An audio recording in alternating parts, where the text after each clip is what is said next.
నమస్తే ఫ్రెండ్స్, నేను Durga. Welcome to ఆయుష్ను వ్లాగ్స్. ఈరోజు మన ఛానల్లో కొత్తిమీర నిల్వ పచ్చడిని ఎలా చేసుకోవాలో నేను మీతో షేర్ చేసుకోబోతున్నాను. ఈ కొత్తిమీర నిల్వ పచ్చడి అన్నది మార్నింగ్ టిఫిన్స్లోకి కానీ, వేడివేడి అన్నంలోకి కానీ కొంచెం నెయ్యి వేసుకొని తింటే చాలా బాగుంటుంది. టేస్ట్ అయితే చాలా పర్ఫెక్ట్గా ఉంటుంది. కొంతమంది కొన్ని టైప్స్లో చేస్తారు. నేను ఎలా చేస్తానో నేను మీతో షేర్ చేసుకోబోతున్నాను. మరి పదండి ఎలా చేయాలో చూద్దాం. దానికంటే ముందు మన ఛానల్ని ఫస్ట్ టైం చూస్తున్నట్టయితే సబ్స్క్రైబ్ చేసుకోండి. నేను ఇక్కడ ఒక పెద్ద కట్ట కొత్తిమీర ఆకులను తీసుకుంటున్నాను. నాకు ఇక్కడ నాటు కొత్తిమీర అవైలబుల్గా లేదు. మీ దగ్గర ఇన్కేస్ నాటు కొత్తిమీర కనుక అవైలబుల్గా ఉంటే మీరు దాంతో చేయండి, టేస్ట్ చాలా బాగుంటుంది. నేను ఇక్కడ ఒక పెద్ద కట్ట కొత్తిమీర ఆకులను తీసుకుంటున్నానండి. ఈ ఆకులన్నీ తీసుకొని ఒకసారి పైన కాడ ఉంటుంది కదా, ఆ కాడ అంతా రిమూవ్ చేసుకొని ఓన్లీ మనకి కావాల్సిన ఆకుల వరకు ఉంచుకోండి. ఇలా కాడనంతా తీసి ఒకసారి అంతా క్లీన్ చేసుకోండి. ఇప్పుడు మనం కాడ తీసేసాం కదా, ఆ కాడ తీసేసిన దగ్గర నుంచి కొంచెం కొత్తిమీర ఆకులను తీసుకొని ఒక 3 ఇంచెస్ వరకు కట్ చేసుకోండి. మనం తీసుకున్న కొత్తిమీర ఆకులను ఆ సైజులో కట్ చేసుకుంటే మనకి పర్ఫెక్ట్గా ఉంటాయి, తొందరగా ఉడుకుతుంది. ఈ కొత్తిమీర నిల్వ పచ్చడి అయితే నాటు కొత్తిమీరతోనే చాలా బాగుంటుందండి. బట్ నాకు అది దొరకలేదు. మీకు కనుక నాటు కొత్తిమీర దొరికితే మీరు దాంతోనే ట్రై చేయండి, బాగుంటుంది. ఇలా మనం తీసుకున్న కొత్తిమీర అంతా చిన్న ముక్కలుగా కట్ చేసుకొని ఇలా స్ట్రైనర్లో వేసుకొని ఒక 4-5 సార్లు క్లీన్గా వాష్ చేసుకోండి. ఎందుకంటే దాంట్లో కొంచెం మట్టి ఉంటుంది కదండి. సో అందుకే కొత్తిమీరనంతా క్లీన్గా వాష్ చేసుకొని ఒక 2 గంటల పాటు ఎండబెట్టి తీసుకుంటున్నానండి. నేను ఇది క్లీన్గా వాష్ చేసి ఒక కాటన్ క్లాత్ మీద వేసి వాటర్ అంతా పోయే వరకు మీరు దీన్ని ఎండబెట్టుకోవాల్సి ఉంటుంది. మీరు ఫ్యాన్ గాలి కింద ఎండబెట్టొచ్చు, ఎండలో అయినా ఎండబెట్టొచ్చు. నేను ఇక్కడ ఎండలో తీసుకుంటున్నాను.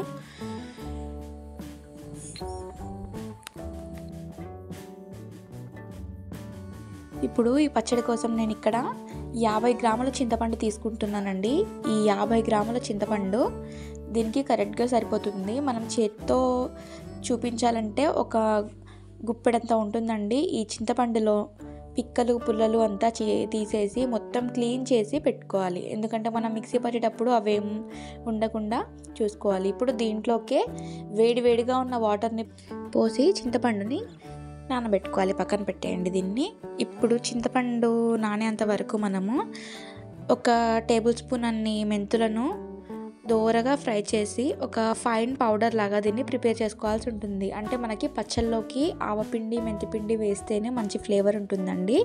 సో నేను ఇక్కడ ఒక టేబుల్ స్పూన్ మెంతులను అలాగే ఒక 2 టేబుల్ స్పూన్ల ఆవాలను ఇలా దోరగా వేయించి దీన్ని ఫైన్ పౌడర్ లాగా చేసుకొని పెట్టుకుంటున్నాను. ఇప్పుడు అదే ప్యాన్లోకి ఒక 3 టీ స్పూన్లంత ఆయిల్ వేసుకొని మనం ఇందాక కట్ చేసి ఆరబెట్టుకున్న కొత్తిమీర ఉంది కదండి, అది ఫస్ట్ మీరు తీసుకున్న క్వాంటిటీలో సగం వేసుకొని కొంచెం ఉడకబెట్టుకోండి. ఇలా కలుపుతూ ఉడకబెడితే కొత్తిమీరలో ఉన్న వాటర్ అంతా ఎగిరిపోతుందండి. మనకంతా దగ్గర పడుతుంది, కొత్తిమీర అంతా ఉడుకుతుంది చక్కగా. ఇలా కొంచెం ఉడికాక మనం ఇంకా మిగిల్చుకున్నాం కదా, ఆ కొత్తిమీరను కూడా వేసుకొని మళ్ళీ ఒక 3-4 నిమిషాల పాటు కుక్ చేసుకోండి. ఇది కుక్ అయిందని ఎలా తెలుస్తుందంటే, మనకి ఏ ఆకుకూర అయినా కుక్ అయితే ప్యాన్కి అంటుకుంటుంది. అలా అంటుకుంటుందంటే మనం తీసుకున్న ఆకుకూర అన్నది కుక్ అయినట్టు అర్థం. సో ఇక్కడ కుక్ అయిపోయింది. నేను ఇంకా దీన్ని వేరే ప్లేట్లోకి తీసుకుంటున్నాను. ఇలా మనం ప్రిపేర్ చేసుకున్న కొత్తిమీర అంతా ఇలా వేరే ప్లేట్లోనికి తీసి పక్కన పెట్టేయండి. ఇందాక మనం నానబెట్టుకున్న చింతపండు ఉంది కదా అండి, దాంట్లోంచి మళ్ళీ ఒకసారి ఏమైనా పుల్లలు అలాంటివి ఉంటే తీసేసి ఆ గుజ్జుని ఒకసారి ఏదైనా వేరే గిన్నెలో వేసి ఆయిల్ లేకుండా మరిగించుకోండి. దీన్ని మరిగించుకోవడం వల్ల మనం వాటర్ అట్లాంటిది ఏదైనా ఉంటే తొలగిపోయి మనకి నిల్వ పచ్చడి అనేది చాలా రోజుల వరకు నిల్వ ఉంటుంది. ఇప్పుడు వేరే ప్యాన్ తీసుకొని పోపుని ప్రిపేర్ చేసుకోవాలి. పోపు కోసం నేను ఇక్కడ 75 గ్రామ్స్ ఆయిల్ని యూజ్ చేస్తున్నాను. ఈ ఆయిల్లోకి ఒక 2 టీ స్పూన్ల శనగపప్పు, ఒక 2 టీ స్పూన్ల మినపగుండ్లను, ఒక స్పూన్ జీలకర్ర, అలాగే 10 నుంచి 15 వరకు కచ్చాపచ్చాగా దంచుకున్న వెల్లుల్లి రెబ్బలు, ఒక 5-6 ఎండుమిరపకాయలను వేసి మీడియం ఫ్లేమ్లో వీటన్నిటిని రంగు మారే వరకు ఫ్రై చేయండి. ఇవన్నీ రంగు మారాక స్టవ్ ఆఫ్ చేసి గుప్పెడు కరివేపాకు ఆకులను కూడా వేసుకొని ఈ పోపుని చల్లార్చాలండి. ఇది చల్లారే వరకు దీన్ని పక్కన పెట్టండి. అందులోకే 1 టీ స్పూన్ అంత పసుపును అలాగే కొంచెం ఇంగువను వేసుకొని పక్కన పెట్టండి.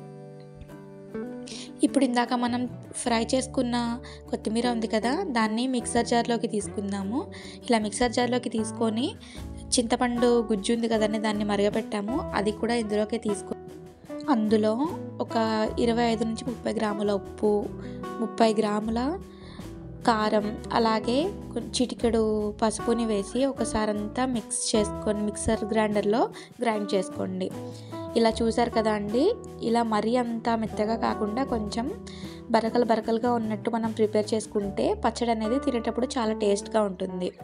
ఇదంతా మనం చేసుకున్న పేస్ట్ అంతా ఇందాక మనం ప్రిపేర్ చేసుకున్న పోపు ఉంది కదా, ఆ పోపులోకి వేసేసి కలపండి ఒకసారి.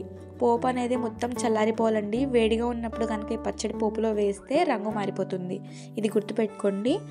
ఇప్పుడు మనం వేసుకున్న పచ్చడి అంతా ఒకసారి పోపులో కలిసే విధంగా మిక్స్ చేసి ఇందులోకి 1 టేబుల్ స్పూన్ మెంతిపిండి, 2 టేబుల్ స్పూన్ల ఆవపిండిని వేసి ఇవన్నీ కరెక్ట్గా కలిసే విధంగా కలుపుకొని దీన్ని ఏదైనా ఎయిర్ టైట్ బాక్స్లో వేసి స్టోర్ చేస్తే మనకి 3 months పాటు నిల్వ ఉంటుందండి పచ్చడి. చూసారు కదా, నాకైతే పర్ఫెక్ట్గా వచ్చింది. మీరు కావాలంటే ఒకసారి టేస్ట్ చెక్ చేసుకోండి. మీకు ఉప్పు కారం అనేవి తగిన పాలల్లో వెళ్ళాయో లేవో చూసుకుని కావాలంటే మీరు పైనుంచి మిక్స్ చేసుకోవచ్చు. నాకైతే నేను తీసుకున్న క్వాంటిటీకి కరెక్ట్గా సరిపోయాయి ఉప్పు కారం అనేవి. ఇదంతా ఒక ఎయిర్ టైట్ బాక్స్లోకి తీసుకొని స్టోర్ చేసుకుని ఎప్పుడైనా వేడి అన్నంలోకి లేదా మార్నింగ్ టిఫిన్స్లోకి తీసుకుంటే చాలా బాగుంటుందండి. మీ పిల్లలు కూడా చాలా ఎంజాయ్ చేస్తూ తింటారు, అంత టేస్ట్ అయితే అదిరిపోతుంది. ఒకసారి మీరు కూడా ట్రై చేయండి. కొత్తిమీర అనేది ఏ సీజన్లో అయినా అవైలబుల్గా ఉంటుంది. మీరు కూడా ఒకసారి ట్రై చేసి మీకు ఎలా కుదిరిందో నాకు ఫీడ్బ్యాక్ని చెప్పడం మర్చిపోవద్దు. అలాగే మీకు ఈ వీడియో నచ్చినట్టయితే లైక్ చేయండి, షేర్ చేయండి, సబ్స్క్రైబ్ చేయండి. Thank you for watching.